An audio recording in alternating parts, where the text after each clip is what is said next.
The dusty roads of Igbogun stirred restlessly that afternoon as a shiny black jeep rolled into the quiet village. Its tires kicked up clouds of red dust, drawing curious eyes from every corner. No one in Igbogun has seen such a vehicle before. Women fetching water stopped in their tracks, children abandoned their play, and elders leaned on their walking sticks to catch a better glimpse. "See moto," someone shouted. "It be like the one where they film." Heads turned as the car stopped right in front of Babatunde's compound.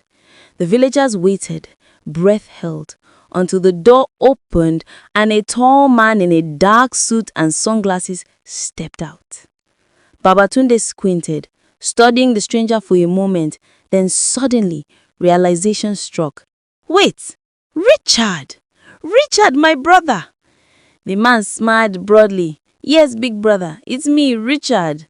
The two men embraced tightly, their laughter rising above the hum of the crowd. Mama Tunde came rushing out, shock and joy mixing on her face. "Uncle Richard? After 20 years?"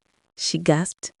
Uncle Richard chuckled. "Yes, Mama Tunde, America didn't swallow me after all." Drums began to beat almost instantly. Children ran around the car, chanting, "America man, America man." The small community of Igbogun was alive with excitement. For many, Uncle Richard's return was proof that dreams could cross oceans and come back home. When the commotion finally settled, Babatunde guided his brother inside.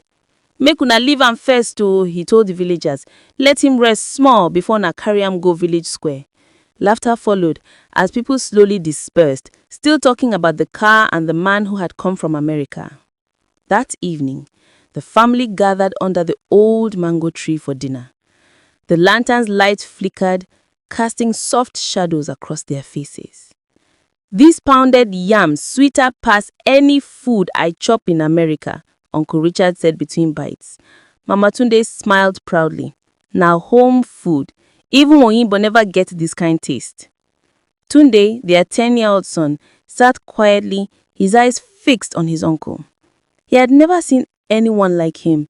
His accent, his watch, the way he spoke about places that seemed to exist only in movies. "Uncle," Tunde finally asked, "is it true that aeroplanes can fly from Lagos to America in just one night?" Uncle Richard smiled, nodding. "Yes, my boy, just one night and you wake up in a new world." "Wow," Tunde whispered. "Do they really have cars that drive themselves?" "They do," Uncle Richard replied, "and houses that talk too." "House that talks? You go soon spoil this boy with all your Oyinbo stories." Babatunde laughed, but Uncle Richard leaned closer, his tone soft and thoughtful. "He is not just listening," he said. "He's thinking. You can see it in his eyes, curiosity, intelligence. He's special." A pause followed. The night sounds filled the silence, the crickets, the distant drumming, the rustle of palm leaves. Then Uncle Richard spoke again. "Brother," he said gently, "I want to take Tunde with me. Let him see the world. I'll put him in school and give him a chance to become somebody great." Babatunde and his wife exchanged uncertain glances. "America," Mama Tunde said softly. "He's just a child." "I understand," Richard said, "but you gave me a home when I had nothing. Let me return that kindness through your son. I promise he'll make you proud." There was another long silence before Mama Tunde sighed. "If it is God's will," she said, her voice trembling, "let him go. But Tunde," she took his hand, "never forget where you come from." "I won't, Mama," Tunde said tearfully. "I'll make you proud." They embraced, and even Babatunde's strong eyes glistened in the dim light. The next morning, the village gathered again to see them off. The air was cool, and the sound of the rooster marked the dawn of change. Uncle Richard loaded the jeep, while Tunde hugged his parents one last time. "May your wisdom shine brighter than the sun, my son," Mama Tunde prayed, resting her hand on his head. "Go and learn," Babatunde said firmly. "Make the name of this family known." As the car pulled away, villagers waved, shouting blessings. Tunde pressed his face against the window, watching the dusty road disappear behind him. Hours later, on the aeroplane, he sat by the window, eyes wide with wonder. The clouds floated like mountains of cotton, and the world below looked impossibly small. Across the aisle, a little white girl smiled and waved at him. Tunde hesitated, then waved back. The excitement that once filled Tunde's young heart began to fade before his first week in America ended. The tall buildings and flashing lights that once looked magical now felt like cold reminders that he didn't belong. At first, Uncle Richard was warm and kind, showing him around the new house, but Aunt Grace, his wife, was not pleased. The first day she saw Tunde, she stood at the top of the stairs with arms folded, her face sharp with disbelief. "You brought what into my house?" she asked, her voice rising. "A village boy?" "Grace, he's my nephew," Uncle Richard explained gently. "He's just a child. He'll stay with us and go to school." But Aunt Grace's glare cut through his words. "Without asking me first? No, Richard. This house is not a charity home. Let him earn his stay." From that day, Tunde's dreams of school faded like footprints washed by rain. While his cousins left every morning with backpacks and laughter, he stayed behind to sweep the floor, wash plates, and cook meals he never got to eat on time. Aunt Grace gave orders like a drill sergeant. Every mistake earned a scolding or a slap. But there was one light in the house. Ella, the youngest cousin, no older than Tunde himself. She often slipped pieces of bread or cookies to him when no one was watching. Sometimes, when Aunt Grace shouted too loudly, Ella would whisper, "Don't cry, Tunde. It won't be like this forever." One afternoon, Aunt Grace sent Tunde to buy groceries. It was his first time walking alone through the city streets. The world around him sparkled with strange beauty. Tall glass buildings, cars gliding like silverfish, and people who never seemed to look at one another. As he crossed a busy street, Tunde noticed a snooker hall. Inside, men laughed loudly as colored balls rolled and clicked across green tables. Drawn by curiosity, he stopped at the doorway, watching in awe. The table with its lines and angles reminded him of the narrow paths of his father's farm back home. A heavy-set man, sweating and frustrated, was clearly losing. His friends teased him. Without thinking, Tunde stepped closer and whispered, "If you hit that red one softly, it will roll and block the corner shot. Then you can play the black." The man looked down at the boy, confused, then amused. "You sure about that?" Tunde nodded. The man followed his advice. In moments, the tide turned. He cleared the table and won big. His friends shouted in disbelief.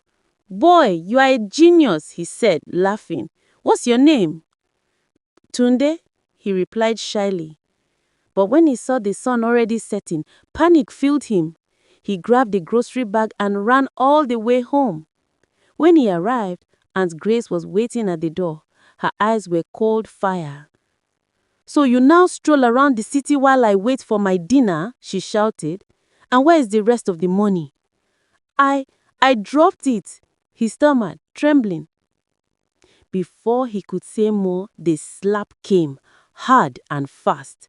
"Liar! Thief! You think this is your dirty village?" That night, Tunde lay on the cold floor of the storeroom, tears soaking his small blanket. His stomach growled from hunger, but it was the ache in his heart that hurt most. "Maybe America isn't where dreams come true," he whispered to himself. Maybe I must find my own road." The next morning before sunrise, he made his decision. He packed his few belongings, a shirt, a photo of his parents, and a small notebook into a nylon bag. Quietly, He pushed it through the window, climbed out, and ran until the house disappeared behind him. He wandered for hours until his legs gave up. At last, he sat under a bus stop shelter, hugging his bag tightly. He was homeless in a land of lights. Then, headlights approached. A familiar voice called out, "Hey kid, what are you doing here?" It was Mr. Collins, the man from the snooker hall. Recognizing him, Tunde hesitated, unsure whether to run or stay. Mr. Collins stepped out of the car and knelt beside him. "You're the boy from yesterday, Tunde, right? Why are you out here?" The words tumbled out of him, everything. By the time he finished, Mr. Collins' face was tight with anger and pity. "Get in," he said firmly. "You have a brain too bright to waste in darkness." Tunde stared at him, the first kind face he had seen in weeks, then climbed into the car. Later that day, Mr. Collins drove straight to Uncle Richard's house, and Grace came out, shocked and defensive. "It is illegal to treat a child like that," Mr. Collins warned his. We need to talk about what happened. Mr. Collins It's warned, important. his voice sharp. "If you don't value him, someone else will." Uncle Richard stood speechless, shame clouding his eyes. Tunde, standing quietly beside the car, looked once more at the house that was never really home. "I'll stay with Mr. Collins. Please tell my parents I'm okay." Uncle Richard nodded weakly. As the car drove away, Tunde looked out the window, the same way he had on his first flight to America, but this time, his eyes were not filled with wonder.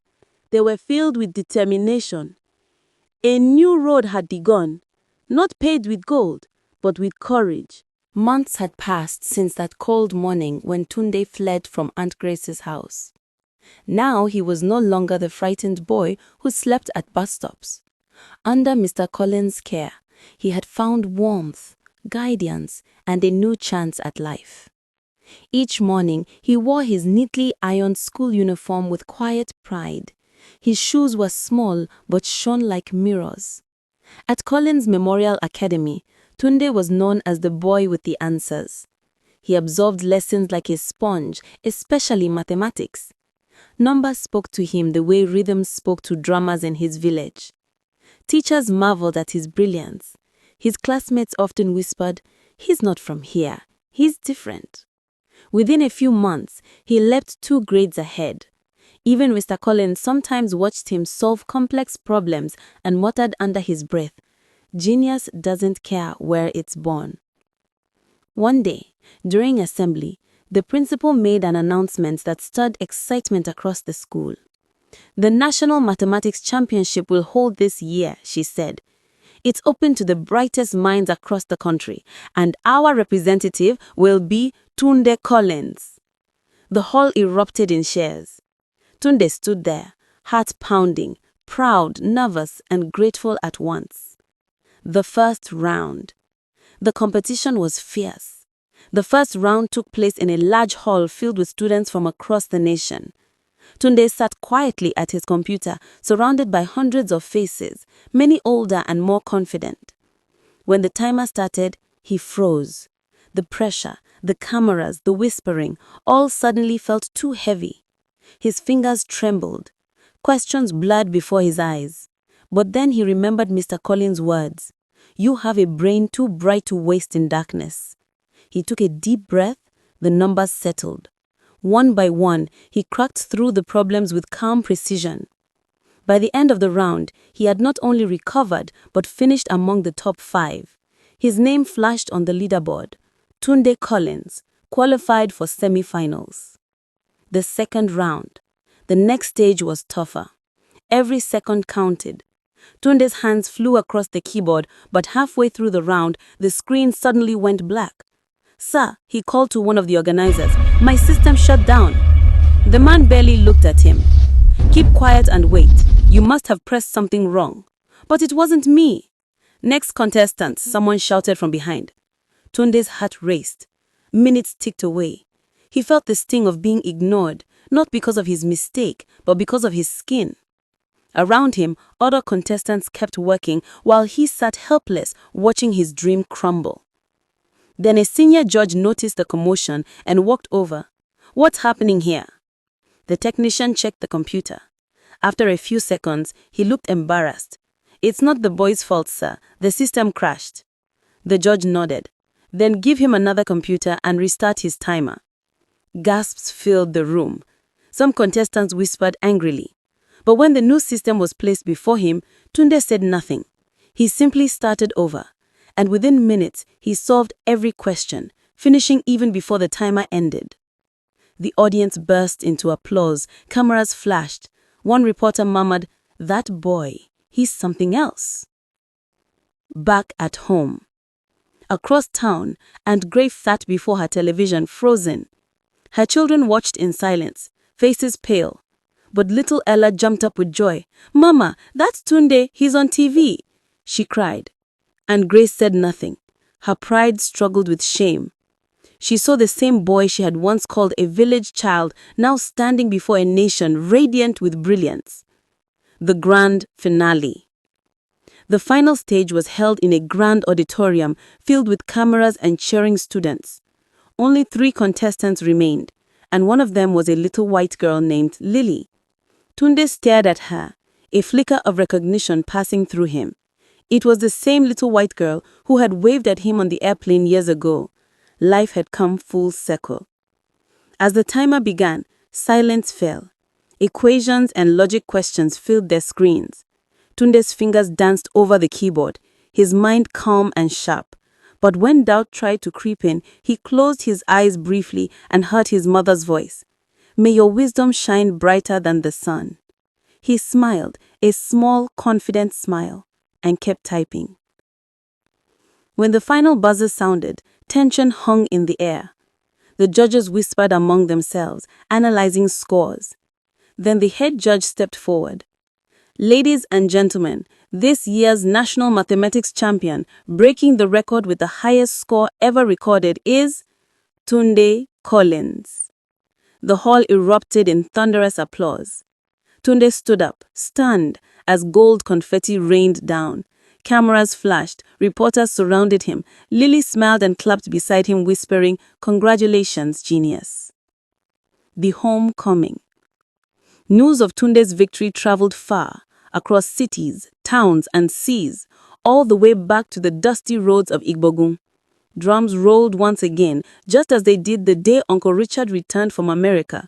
But this time, the celebration was not for a man from abroad, but for a boy who had found greatness through his own path.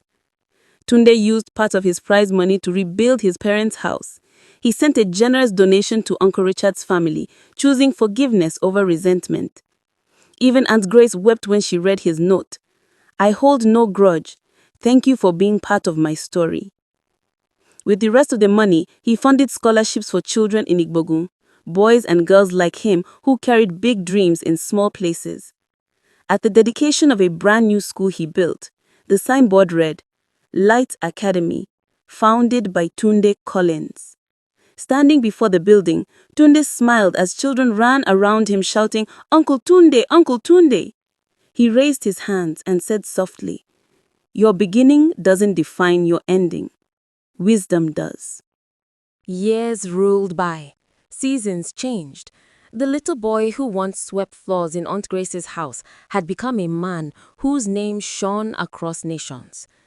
Dr. Tunde Collins, now a celebrated mathematician and education reformer, stood on the stage of an international conference in Geneva. Cameras flashed, journalists murmured, a massive screen behind him displayed the words, "Keynote Speaker, Dr. Tunde Collins, Founder, Light Academy International." He spoke calmly, confidently, with the poise of one who had walked through darkness and found light. Mathematics, he told the crowd, isn't just about numbers. It's about patterns, the same patterns that connect struggle to success and pain to purpose. Thunderous applause followed, but inside, Tunde remained the same humble boy from Igbogun, grateful, grounded, and guided by his mother's prayer. After the conference, he returned to Nigeria, refusing bodyguards or limousines. Instead, he drove himself through the familiar dusty roads of Igbogun, the same roads that once trembled under Uncle Richard's jeep. Only this time, the air carried a different kind of excitement. The villagers shouted and sang as he stepped out of his vehicle. Drums rolled, flutes sang, and the air vibrated with joy. "Uncle Tunde don't come back again, oh!" children yelled, running behind him. He smiled, handing out candies, just as Mr. Collins once handed him hope. The new Light Academy towered proudly at the edge of the village, painted white and gold, surrounded by blooming flowers. Inside, children read under solar lights, their laughter echoing through wide, airy classrooms. Tunde walked through the hallway slowly, touching the desks, greeting teachers, watching faces full of curiosity and dreams. He turned to the crowd gathered outside and spoke. "This school isn't just a building. It's proof that destiny can rise from dust, that the child they once mocked a village boy can light the world." The people cheered. Later that day, a familiar figure approached slowly through the crowd. Uncle Richard, now older, his hair streaked with grey. Behind him was Aunt Grace, her eyes full of tears, and Ella, all grown up and smiling brightly. For a moment, silence fell. Then, Aunt Grace stepped forward, trembling. "Tunde, I wronged you. I can't undo it, but I see now what God saw in you all along." Tunde smiled gently. "Aunt Grace, if you didn't test me, I might never have discovered my strength." She wept, and he embraced her, wiping her tears. "You are forgiven," he said softly. "Light shines brighter when it passes through darkness." Uncle Richard's voice cracked as he spoke. "You have made our name great, son. Your father will be proud." I only walked the road he started. That evening, as the sun set over Igbogun, a black SUV pulled up at the school gate. Out stepped an elderly Mr. Collins, now with silver hair and a walking stick. Tunde hurried to meet him, kneeling respectfully. "Sir, you gave me the chance that changed everything." Mr. Collins smiled, placing a trembling hand on his shoulder. "And you gave that chance to others. That's what makes you greater than me." They stood side by side, watching the children play football in the courtyard, their laughter ringing through the air like music. Night fell gently, the sky glittered with stars, and the school's lights glowed like fireflies. A large banner waved in the breeze. "Light Academy, where wisdom defines destiny." Tunde stood before the school, gazing at it with quiet satisfaction. A camera crew filmed as children gathered around him. He raised his hand and spoke his final words for the documentary crew. "I learned that life isn't about where you start, but how far you're willing to grow. Your beginning doesn't define your ending. Wisdom does." The children clapped and chanted joyfully, "Uncle Tunde, Uncle Tunde." He looked up at the stars, hearing once more his mother's voice echo in the wind. "May your wisdom shine brighter than the sun." A gentle smile spread across his face. The camera zoomed out, capturing the school, the glowing lights, the children, and the man who had turned hardship into hope. The screen faded slowly to black, and the words appeared. "Dedicated to every child who dares to dream." The end.